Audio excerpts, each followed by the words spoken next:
si falta el sentido de patria y el sentido de combate, puede tener en el hombre todavía consecuencias peores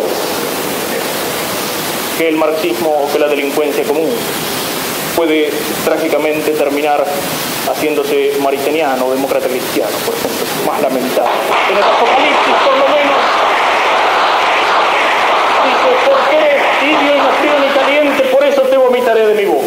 Ese es el sentido que tiene lo que acabo de decir. Bien, enfoques parciales de la lucha. La falla en el hombre. No comprender la necesidad del hombre nuevo como único fundamento real para transformar la paz. El hombre nuevo como comienzo de esta transformación de la paz. Se cree a veces que porque uno piensa bien, ya es bueno, y no es lo mismo. Puede pensar bien, pero no vivir de acuerdo con lo que piensa. La idea, la doctrina, el ideal no baja del cerebro a la voluntad y de la voluntad se hace carne en la vida. Tenemos muchos ejemplos en nuestros amigos. ¿Cuántos camaradas que son teóricamente jerárquicos y en la práctica anarquistas? Por eso nuestros movimientos están dispersos en una infinidad de grupúsculos. ¿Cuántos que creen que la causa ha triunfado porque ellos han triunfado personalmente llegando a ocupar algún puesto secundario en alguna estructura X de un Estado X o de un gobierno X? Entonces piensan: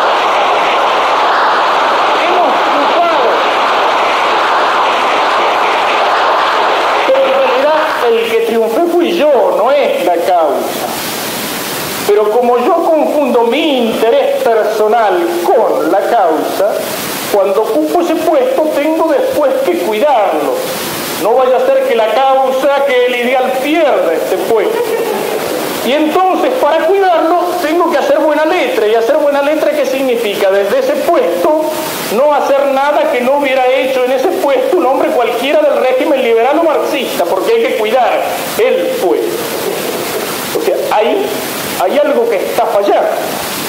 El capitán Codreanu decía: cuando en alguno que viene a vosotros veáis en sus ojos brillar la más mínima chispa de interés, no hay que recibir esto. La mínima chispa de interés que veáis brillar en los ojos de uno que viene a vosotros está indicando que allá hay algo que no es limpio, que hay algo que no es sano. Puede ser que las ideas enunciadas sean magníficas, pero si esas ideas no inspiran una vida y una conducta, no sirven absolutamente para nada. El espíritu de servicio. ¿Cuánto se proclama y cuántas pocas veces? El espíritu de disciplina, donde cada uno quiere ser jefe, donde cada uno quiere mandar, donde cada uno quiere ser cabeza, y ninguno está dispuesto, es decir, y se buscan para eso excusas, a veces creyendo defender la ortodoxia, se está poniendo la ortodoxia en cuestiones completamente secundarias, personales o tácticas. Esto es el motivo de tantos fracasos. No programas nuevos, sino hombres nuevos. Eso es lo que hay que crear.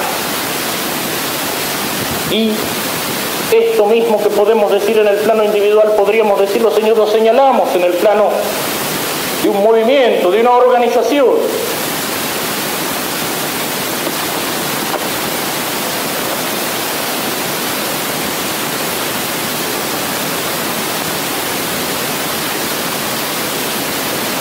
Dice el capitán Codreanu: toda la inteligencia, todo el estudio, todo el talento, toda la educación no nos servirán para nada si somos viles. Enseñad a vuestros hijos a no emplear jamás la vileza, ni ante el amigo, ni ante el más grande enemigo, porque no vencerá, y más que derrotado será aplastado. Ni siquiera contra el villano y sus armas viles debe usarse la villanía, porque si se vence, no habrá más que un cambio de persona, pero la villanía continuará subsistiendo. La vileza del vencido será sustituida por la vileza del vencedor, pero en sustancia la misma vileza dominará el mundo. Las tinieblas de la vileza no pueden ser desvanecidas por otras vilezas, sino tan solo por la luz que emana del alma del héroe, llena de carácter y de honor. No se puede combatir a la mentira con mentira, no se puede combatir a la injusticia con injusticia, no se puede combatir a la falsedad y a la corrupción por medio de la falsedad y por medio de la corrupción. ¿Y cuántas veces la mentira, cuántas veces la falsedad, cuántas veces la corrupción, cuántas veces los intereses personales se están escondiendo detrás de aquello que algunos llaman táctica? Esta es la táctica de combate. Entonces, puede ser que a través de eso se llegue al triunfo. Pero ¿qué es lo que llega al triunfo? ¿Qué es lo que llega? El asunto es llegar solamente, o es llegar para algo, o es llegar con un ideal, o es que llegue la verdad, o es que triunfe la verdad. Siempre estamos en el terreno del triunfo personal. Falta la ascesis para la creación del hombre nuevo, que no es el hombre nuevo de las utopías marxistas, ni de las utopías de algún obispo argentino que habla mucho del hombre nuevo. El hombre nuevo de Cristo y de paz, el hombre hecho de trabajo y de sacrificio, el hombre hecho de ascesis y de desinterés absoluto, el hombre hecho de pobreza vivida y no de pobreza declamada, el hombre de una sola línea de conducta, el hombre de una sola palabra. Esa ascesis es dificultosa, es dura. Por eso se prefiere el éxito fácil e inmediato a costa de cualquier cosa. Y esta ascesis que es necesaria para el hombre es necesaria también para un movimiento. En distintos aspectos lo señala este. Cuando habla de la financiación y dice que un movimiento que no es capaz de sacar de sus propios militantes el dinero necesario para combatir y para subsistir, lo que tiene que buscar no es una financiación externa que esclavice, sino un aumento de fe en sus propios militantes, porque allí hay algo que está fallando. Y si esto falla, y si no es capaz de encontrar sus recursos dentro de sí mismo a costa de cualquier sacrificio, hay algo allí que es falso, hay algo que no va, hay algo que no camina. Falta esta ascesis de mover. Es difícil, puede parecer utópico, puede parecer imposible. La situación es difícil, la situación es oscura. Cuesta ver en medio de la oscuridad, y los caminos que a veces se presentan iluminados son los caminos fáciles. Ya hablaba de esto el Evangelio. El camino que lleva a la salvación es estrecho y son pocos los que caminan por él. Es una pendiente que sube. El camino que lleva a la perdición es ancho y son muchos los que caminan por ese camino. Yo diría, es ancho y es inclinado y aparte de eso, aceitado. Es fácil resbalarse por allí. Es fácil encontrar excusas para dejarse resbalar tratando de convencernos de que estamos subiendo, en lo personal y en lo grupal. Es fácil disfrazar lo personal de táctica, como decía antes, confundiendo la táctica con el interés o con el ideal.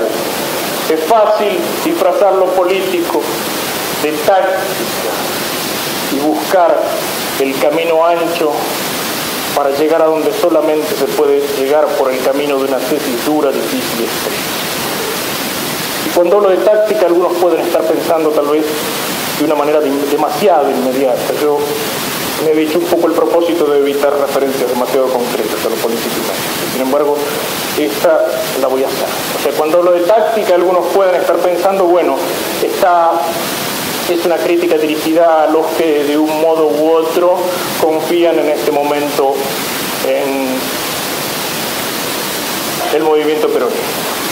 Bueno, algo de eso puede haber. O sea, hay algunos que por táctica pueden haber llegado a pensar que el gaucho Gelbar es un patriota de la misma especie que Facundo Quiroga.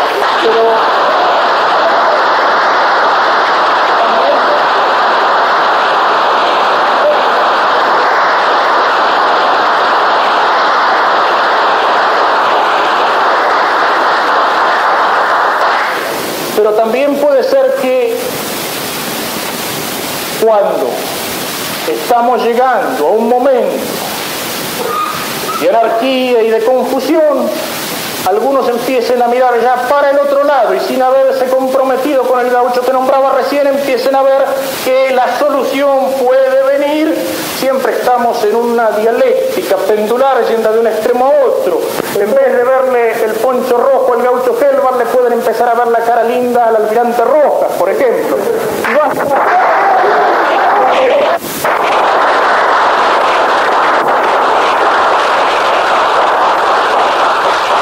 Basta con leer de qué manera saludaba hace 1 o 2 días un editorial del diario La Prensa al interventor de la universidad, que les mandamos desde nuestros pagos Entre Ríos. No sé si lo han leído, lo que decía el diario La Prensa. Grupos que han permanecido ocultos durante mucho tiempo después de que por su adhesión a las ideas totalitarias y su persecución a los partidarios durante la guerra de los regímenes aliados, y que hoy, después, olvidando sus atentados contra los ciudadanos democráticos, el más puro estilo mussoliniano, y vuelven a surgir a la luz e intentan apoderarse de la universidad, y han cambiado a lo mejor sus formas externas, pero siguen siendo antisemitas, nazis, antidemocráticos, rosistas, totalitarios, lo cual quiere decir que los liberales tampoco han cambiado absolutamente nada. No está tampoco por allí nuestro camino. A eso es lo que lleva la táctica, a estar en la búsqueda pendular de una falsedad, de una mentira a otra falsedad o otra mentira, porque el camino recto que va entre las dos mentiras sin tener nada que ver con ninguna de las dos es el camino estrecho, es el camino duro, es el camino que sube, es el camino de sacrificio, es el camino de ascesis. Es difícil combatir diciendo siempre la verdad en un mundo donde reina la mentira. Es difícil nadar en contra de la corriente. Es difícil acercarse a Cristo en un mundo que da las espaldas a Cristo. Nadar contra la corriente, marchar contra la opinión pública, vivir de acuerdo a un estilo que los hombres ya no viven más. Es difícil, es duro, pero es el único camino. Por eso tenemos que mirar un poco más alto. Decía recién que el capitán Codreanu no hacía parar su ideal en las fronteras físicas o geográficas de la patria. Él comprendía que en toda lucha humana, entre el error y la mentira, por un lado, entre la verdad, por el otro, que toda lucha humana, que toda lucha política, que toda lucha social, en cuanto que es lucha por la verdad, en cuanto que es lucha por la justicia, en toda lucha humana hay un trasfondo que no es de orden humano, hay un trasfondo sobrenatural, religioso, teológico. Toda lucha entre el bien y el mal, toda lucha entre la verdad y el error, toda lucha entre la justicia y la injusticia, en última instancia es una lucha entre las dos ciudades de San Agustín, la ciudad de Dios y la ciudad terrena, entre las dos banderas de San Ignacio, entre la iglesia de Cristo y la sinagoga de Satanás. Esto está en el fondo.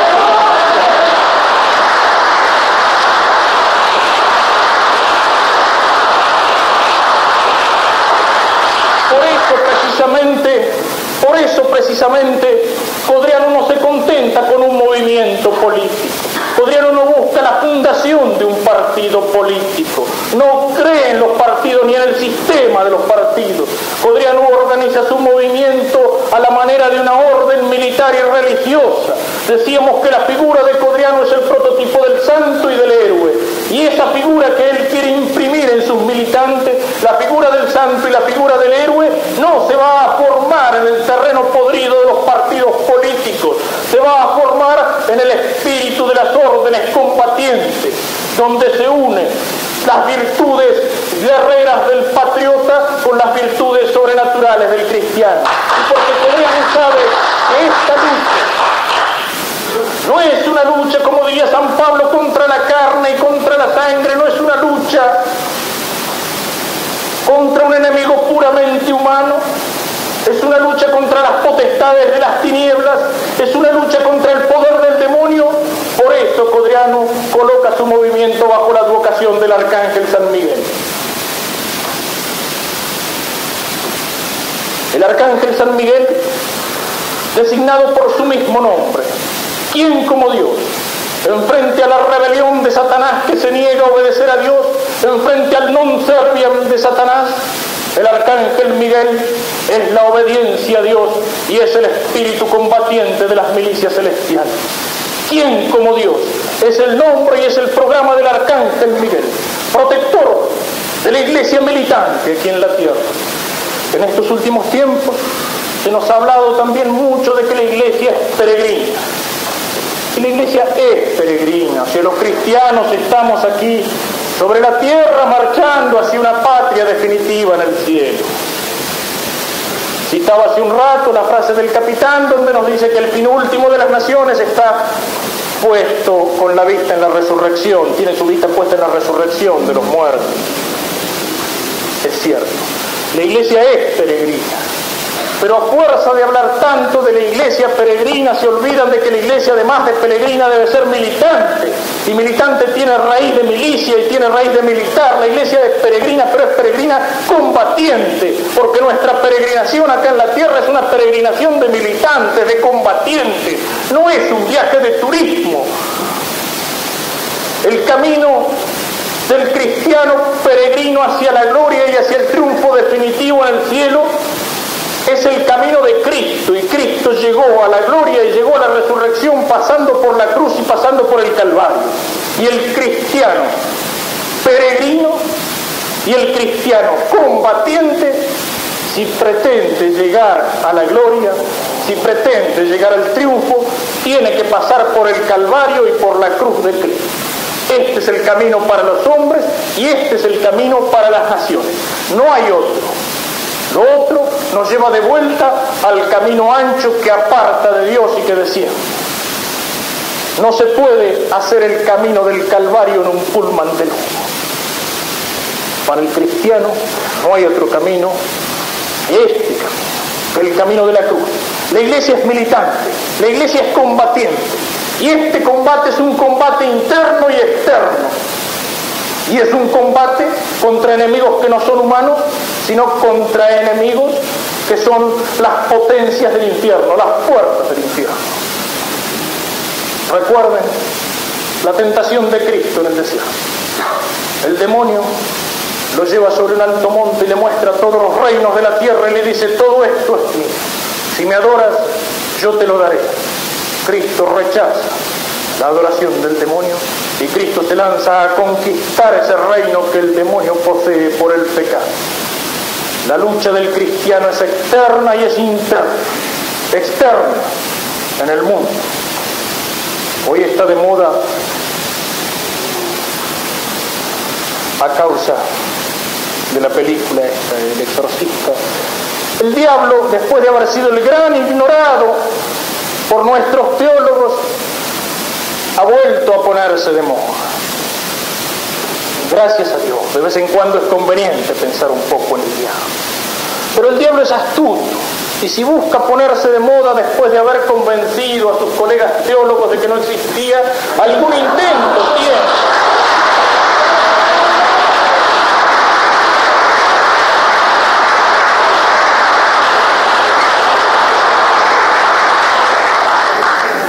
¿Cuál es el intento que tiene el diablo al ponerse de moda? Por una parte, abrir el camino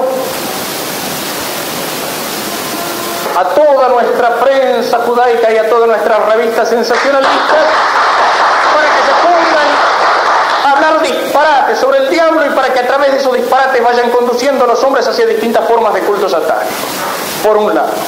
Por otro lado, hacer que los hombres pongan su atención solamente en las formas extremas o extraordinarias de la posesión diabólica que existe, por más que el padre González Quevedo diga que es parapsicología. Y si solamente ponemos nuestra vista en estos fenómenos extraordinarios, nos vamos a olvidar de la acción habitual del diablo en los hombres y en las naciones y en las sociedades, a través del pecado, a través de la tentación, a través de la rebelión en contra de Dios, que no tiene a lo mejor apariencias externas tan vistosas, pero que es más real, más grave, más profunda. En el mundo moderno el diablo está presente. Cuando el marxismo nos dice que Dios es un invento del hombre, es una proyección del hombre que se siente débil y oprimido y proyecta en un ser imaginario lo que él debería ser, y proyectándolo se aliena. Cuando el marxismo nos habla de que Dios es una alienación y de que el hombre debe destruir esa alienación para llegar a ser el hombre pleno, para llegar a colocarse en lugar de Dios. Ese es el trasfondo último del marxismo, y ese trasfondo es satánico, es demoníaco. Seréis como dioses. La tentación de la primera serpiente, que ha sido el trasfondo de todas las herejías en la historia, tienen muy poca imaginación. Pueden ser presentadas con un lenguaje nuevo, filosófico o teológico, pero el trasfondo de todas las herejías son las palabras de la serpiente del paraíso. Seréis como dioses. Y esa es la afirmación del marxismo. El marxismo tiene un trasfondo satánico, y el marxismo está presente. Y está presente hoy en nuestro país con una especial virulencia. Y está presente en muchos grados, en muchos planos, en inteligencia argentina. Pero no solamente es satánica esta actitud del marxismo, sino también la de todos aquellos que, pretendiendo combatirlo, son marxistas en el fondo, porque tienen enfrente a la vida una actitud de absoluto materialismo.